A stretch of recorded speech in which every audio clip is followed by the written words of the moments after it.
그러면 잘 쉬셨습니까? 오늘 또 주님 안에서 동행하는 믿음의 복된 날이 되어지기를 바랍니다. 우리들이 지난주부터 교회에 대한 말씀을 함께 나누고 있습니다.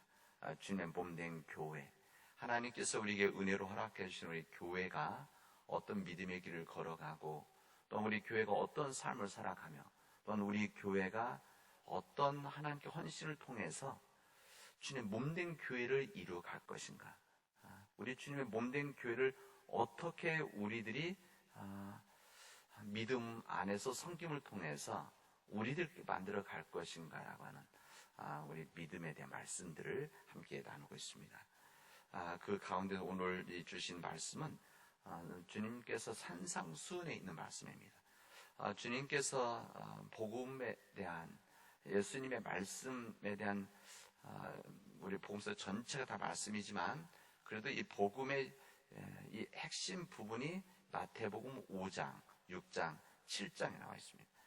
그래서 우리들이 예수님의 복음의 정신, 또 복음에 대한 이 믿음의 말씀을 나눈다고 한다면은 이 5장, 6장, 7장에 있는 말씀을 깊이 묵상하고 읽고 자주 읽는 것은 굉장히 신앙적인 유익이 있습니다. 오늘 가운데서 오늘 이 말씀 43절에서부터 48절에 있는 말씀은 원수를 사랑하라라고 하는 말씀을 우리에게 알려주십니다. 나에게 마음속에 깊은 상처를 준 사람들, 아니면 여러 모양으로 내 삶을 힘들게 한 사람들, 나로 하여금 극한 불행을 느끼게 했던 사람들을 원수다, 이렇게 이야기합니다. 그리고 우리 주님께서 그 원수를 사랑하라, 이렇게 말씀하십니다. 그리고 48절 마지막 절에는 하늘에 계신 너희 아버지께서 완전하신 것과 같이 너희도 완전하라, 이렇게 말씀하십니다. 하늘에 계신 너희 아버지께서 완전하신 것과 같이 너희도 또 완전하라. 이 말씀대로 한다고 한다면 지금 사실 첫 번째 나와 있는 원수를 사랑하라 라고 하는 이 부분과 주님께서 완전하신 것 같이 너희도 완전하라고 하는 이 말씀 연결시킨다고 했을 때 이게 가능할 것인가? 우리 삶에서 원수를 사랑한다는 것이 가능합니까? 원수까지가 아니더라도 그보다 훨씬 더 작은 일을 통해서 내 마음속에 불편함을 주고 또 내 것을 뺏은 사람들, 아니면 깊은 상처를 주었던 사람들을 사랑한다고 하는 것이 정말 가능한 일인가 질문해 봅니다. 근데 45절에 보면 하나님이 그 해를 악인과 선인에게 비추시며 비를 의로운 자와 불의한 자에게 내려주신다, 이렇게 말씀하십니다. 이 말씀은 우리 주님께서 악인과 이 선인 구별하지 않는 하나님이시다. 우리 하나님께서는 악인, 착한 사람들, 선인과 이런 착한 사람과 악한 사람들을 구별하지 않고 하나님께서는 무신경하신 분이다, 이것을 말하고자 하는 것은 아닙니다. 그렇다고 사람들에게 그러니 모나지 않게 대충 잘 살아라, 이렇게 말씀하시는 것도 아닙니다. 여기 있는 이 말씀은, 이 말씀을 우리들이 잘 받아들여야 되는데, 이 말씀은 인간들이 이 사람들이 만들어낸 경계, 사람들이 만들어낸 자신이 구분해 놓은 거, 이것이 악할 수도 있다라고 하는 것. 우리 인간의 부족함이, 또 인간이 가지고 있는 좁은 생각 속에서 인간들이 이렇게 경계를 그어놔서 이것은 선이다, 이것은 악한 것이다, 이것을 통해서 우리 인간들이 악한 판단할 수 있다라고 하는 것을 경계하는 말씀이라고 할 수도 있습니다. 그러니까 이런 경계, 우리 인간적으로 내가 판단하고 결정하는 일, 내 생각이 다르다고, 나와 생각이 다른 거죠. 이 다른 부분으로 사람들은 틀렸다, 이렇게 이야기를 합니다. 이게 다른 거죠. 이 다른 부분들을 틀렸다고 내가 판단하고, 이 사람 판단함으로 있을 사람이 악한 사람이다, 이렇게 구분하는 것, 이것은 잘못된 것일 수가 있다. 그리고 크게 잘못된 것일 수도 있다. 이것은 우리 인간들이 판단해야 될 것이 아니라 하나님께서 판단해야 될 일인데, 이 상종 못할 불이라고 못을 박는 인간적 판단 기준이 대체로 우리 자신들의 생각과 판단의 기준이라는 겁니다. 근데 그것을 우리들의 생각, 판단을 믿을 수가 있느냐라는 부분이죠. 요즘 사람들은 이제 보는 것이 믿는 것이다 이렇게 이야기하지 않습니까? 항상 보는 것은 다 믿습니다. 그래서 우리 직접 본다든지 아니면 영상을 본다든지 사진을 본다든지 그러면 거의 100% 믿습니다. 믿어왔죠. 그런데 요즘 좀 바뀌었습니다. 사람들이 예를 들면 영화 같은 거 보면, 드라마 같은 거 보면 거기 나오는 영상 보면 다 믿는 것이 아니라 저것이 다 기술로 뒤를 바꾼 거구나, 사진을 바꾼 거구나, 앞모습만 있고 뒷모습은 예를 들면은 중국에 가지 않았는데 중국 배경이 나오고 사람이 나오면은 이거 좀 아는 사람들 이거 실제 간 것이 아니라 여기서 찍은 거다 이렇게 다 바로 알죠. 사진은 더 그렇습니다. 사진은 뭐 뒤에다 바꾸면, 그래서 이것을 많이 이용하는 사람들이, 이 언론들이 많이 옛날부터 이용해 왔고, 그래서 사진을 어떻게 찍느냐, 뭐 그 가짜로 사진을 만들지 않는다고 하더라도 어떤 쪽에서 찍느냐에 따라서 이게 악하게 선하게, 좋은 사람들, 나쁜 사람들, 이게 구분할 수 있게 되어져 있다는 겁니다. 그런 것들이죠. 우리들은 인간의 한계가 있기 때문에 그런 생각과 판단이 항상 잘 된다는 겁니다. 그래서 이 보는 것이 믿는 것이다. 그래서 영어로는 seeing is believing 이런 속담이 있습니다. 그런데 요즘 그렇게 생각하지 않습니다. 이것은 하도 이제 보는 것 자체가 문제가 있기 때문에 그걸 믿으면 안 된다는 겁니다. 그래서 believing is seeing, 반대로 믿는 것이 보는 것이다. 믿었을 때만 볼 수 있는 것이다. 그런 이야기입니다. 사람들은 언제나 내 편과 네 편을 나눕니다. 그게 바로 우리 인간의 본성 같은 부분입니다. 뭐 우리만 그런 것이 아니면 유대인들, 예수님의 제자들, 그 주변에 있었던 이스라엘 백성들이 다 그렇게 살아왔다는 거 우리가 알려주죠. 실제 그렇습니다. 항상 내 편과 네 편 구분을 합니다. 그래서 우리도 지역으로 나누고 학연으로 나누고, 그래서 팔은 안으로 굽고 가재는 개편이다 이렇게 이야기하는 이유도 다 거기 있는 거 아니겠습니까? 그게 바로 이것을 우리들은 일반적으로 그냥 끼리끼리의 문화다 이렇게 이야기합니다. 근데 이 끼리끼리 문화가 좋은 쪽으로 작용도 하는데, 이게 항상 이 끼리끼리 문화에는 이기적인 동기가 항상 포함되어 있습니다. 이 이기적 동기라고 하는 이 부분은 다는 아닌데 대부분이 폭력성을 포함하고 있습니다. 이 특별히 이기적 동기가, 그러니까 끼리끼리 우리끼리, 우리 힘끼리, 예를 들면 우리 동창끼리, 우리 지역끼리, 우리 생각이 통하는 사람들끼리 이것이 모아지는데, 이것이 다 이기적인 부분에서 만들어진다는 것이죠. 또 더 중요한 것은 이기적인 이 부분이 폭력성이 포함되고, 이 폭력성이 집단으로 드러나게 되어지면 여기 희생되는 사람들이 너무나 많이 있다는 겁니다.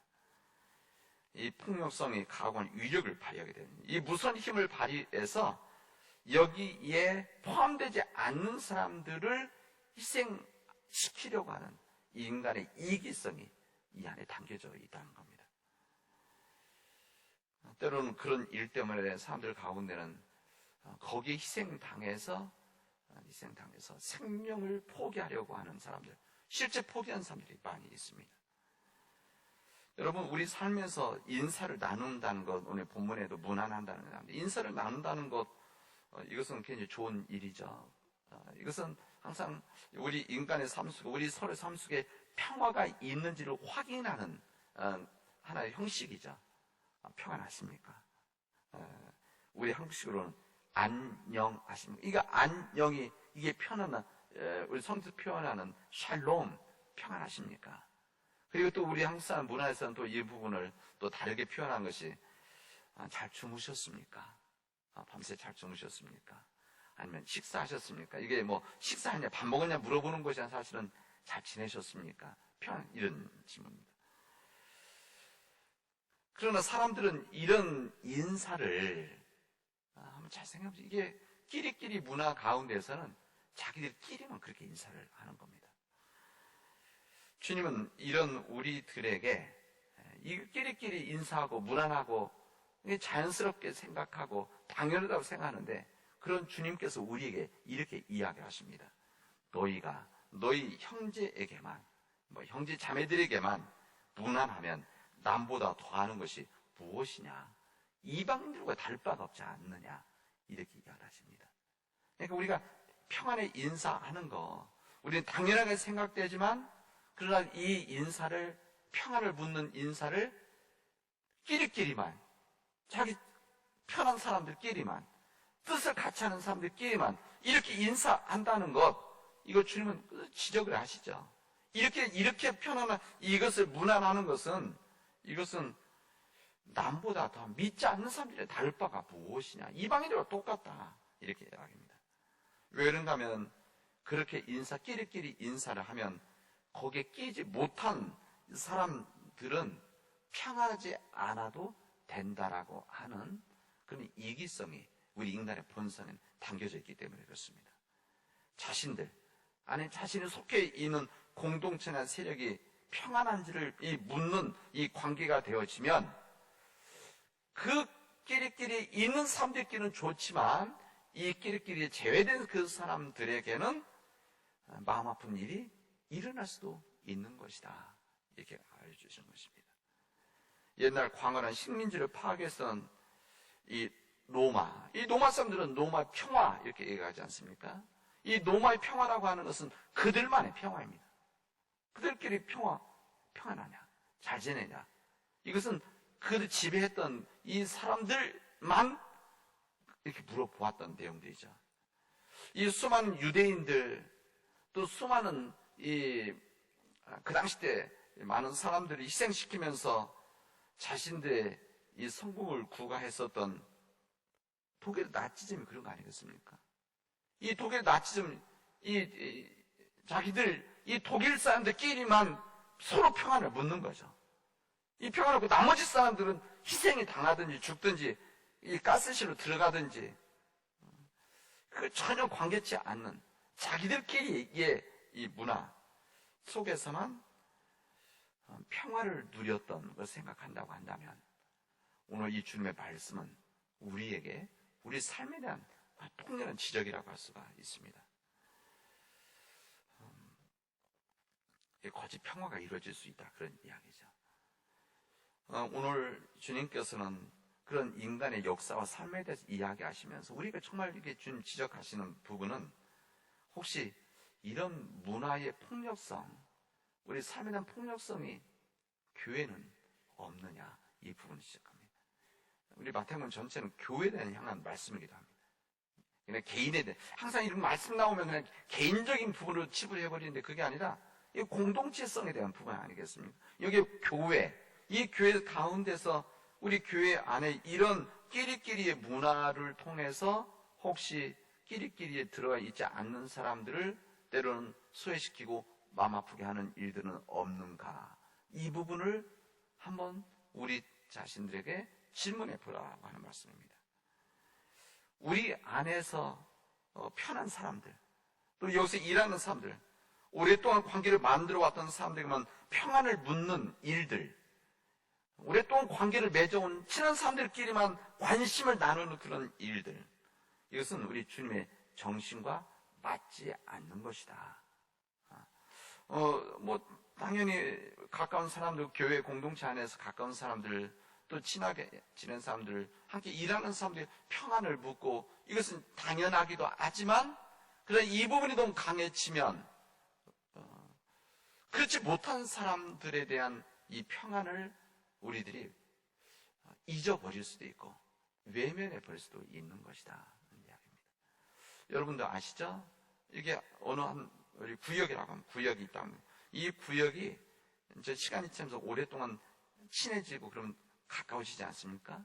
강해지고 친해지는, 그래서 너무너무 모이는 거 즐겁고 좋아하고 만나고 싶어하고 그러죠. 근데 이 부분, 이 구역이 너무 강해지면, 너무 오랜 시간 동안 너무 깊어지면 그 다음 다른 사람들이 거기 들어가지 못합니다. 여러분 그거 다 느끼지 않습니까? 뭐 교회만 그러면 외부에도 마찬가지입니다. 그래서 항상 그런 부분들을 잘 생각을 해서 그런 관계를 만들어 가야 됩니다. 이것이 교회 안에서만 그러냐? 이 교회끼리도 마찬가지입니다. 제 후배 손원영 목사라고 하는 손원영 교수죠. 제 후배인데 학교는 같이 다니고. 근데 이 손 목사가 몇 년 전에, 몇 년 됐죠. 한 3, 4년 전에 지방에서 어느 불교의 사찰에다가 기독교인들 중에 극렬한 기독교인들 가운데 가서 빨간색 페인트 칠하고 막 그러지 않습니까? 칠하고. 근데 거기까지만 되는데 불을 질러 종종 있죠. 그래서 그 당시 때 불교 지옥 뭐 이렇게 쓰고 거기 불 질러 버렸습니다. 그래서 사찰이 다 타버렸습니다. 그래서 이것을 보고 있었던 여기에 마음 앞에서 제 후배 이 손영 목사가, 손영 교수죠.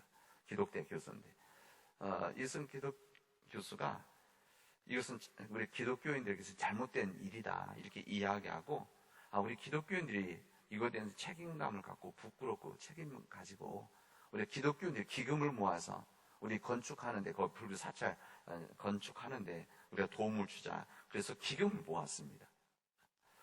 그런데 이것 때문에 교수직을 박탈시켰습니다. 이제 그 교단이 좀 약간 보수적인데 어떻게 불교 사찰을 다시 지어주느냐, 이것을 어떻게 이야기하고 주동하느냐, 이걸로 교수직을 박탈했습니다. 지금 4년째 학교 못 가고, 그래서 재판했는데 이겼습니다. 그래서 법원에서 다시 학교 복지시켜라, 이것은 안 되는 거다, 부당한 것이다. 그래갖고 법적으로는 판결을 받았는데 학교에서 여전히 받아들이지 않습니다. 연구실도 못 들어오게 하고 문 막아버리고 좀 그런 상태입니다. 그래서 학교 앞에서 지금도 피켓 들고 이렇게 보내고 있습니다. 그러니까 본인은 그런 거죠. 제가 가깝기 때문에 압니다. 이것은 불교를 인정하지 않은 것이 아니라 우리 기독교인들이 편협성에 대한 이 부분을 알려주고 사람들에게, 그리고 오히려 우리 기독교가 더 마음이 넓다라고 하는 것을 이 불교인들에게, 세상 사람들에게 나누자, 이런 차원인데, 이 부분에 대해서 이거 하나 교회 끼리끼리 문화한 겁니다. 이것을 안 받아들이는 거죠. 안 받아들입니다. 어떻게 그런 일을. 여러분, 우리 주님께서는 끼리끼리 문화라고 하는 거, 이게 폐쇄성, 배타성 부분인데, 우리 믿음이 성숙한 사람들은 이런 부분들을 극복하고 이겨나가야 된다는 것을 오늘 주님은 말씀하십니다. 우리 주님께서, 주님 믿지 않는 사람들은 하나님의 백성이 아니고 하나님을 믿는 사람들 하나님의 백성이, 여러분 그렇지 않습니다. 하나님을 믿지 않는 사람들도 하나님의 백성들입니다. 하나님의 자녀들이죠. 여러분 교회 안에서도 똑같습니다. 믿음이 약한 사람들, 교회에 참여가 약한 사람들, 그렇다고 그 사람들이 우리 안에서 배제돼야 될, 우리들이 무시돼야 될 사람들이 아니라 그들 또한 하나님의 백성이고 하나님의 자녀들이기 때문에 오히려 그런 사람들에게 오히려 더 무난하고 평안을 받고 함께 나눌 수 있는 믿음의 교회 공동체가 되어져야 된다. 이 부분을 우리에게 알려주십니다. 이 끼리끼리의 문화를 무너뜨리는 교회가 있다면 이미 그 교회의 교인들은 원수를 사랑하는 일을 실천하고 있는 것이다 라는 것을 오늘 주님의 말씀은 전해주시고 있습니다. 그렇게 살아가는 주의 백성들이 되어지기를 축원하겠습니다. 기도합시다. 은혜가 풍성하신 하나님 감사합니다. 오늘 저희들에게 이 주님의 말씀을 통해서 하나님께서 완전하시기에 우리가 완전해지고 원수를 사랑해야 된다라고 하는 이 주님의 뜻을 나누게 하시니 감사합니다. 우리가 우리 안에서 내 편안함 때문에, 내가 가지고 있는 이 기득권 때문에, 내가 가지고 있는 이 삶의 이 터 때문에 혹시 다른 사람들은 외면하고, 주님께서 지적하시는, 외면하시는, 통렬하게 비판하시는 우리 형제 자매들에게만 무난하는 삶을 살아왔는지 아는지를 우리 되돌아볼 수 있도록 인도하여 주시옵소서. 이 모든 말씀을 예수님 이름으로 기도합니다.